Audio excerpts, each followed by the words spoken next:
Ano kayang pakiramdam na kontraktor ka ng mga dinayang flood control projects? Tapos ang dami mong pera.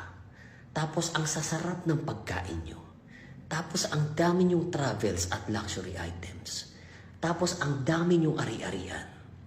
At magigising ka isang gabi at marirealize mo na sa bawat pader at sulok ng bahay nyo, hanggang sa bawat patak ng gasolina ng sports car mo, hanggang sa bawat hibla ng luxury bags na kinukolekta mo, ay mga iyak at panaghoy ng taong bayan na ninakawan mo.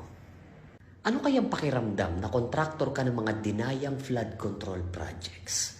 Tapos ang dami mong pera. Tapos ang sasarap ng pagkain nyo. Tapos ang dami nyong travels at luxury items. Tapos ang dami nyong ari-arian. At magigising ka isang gabi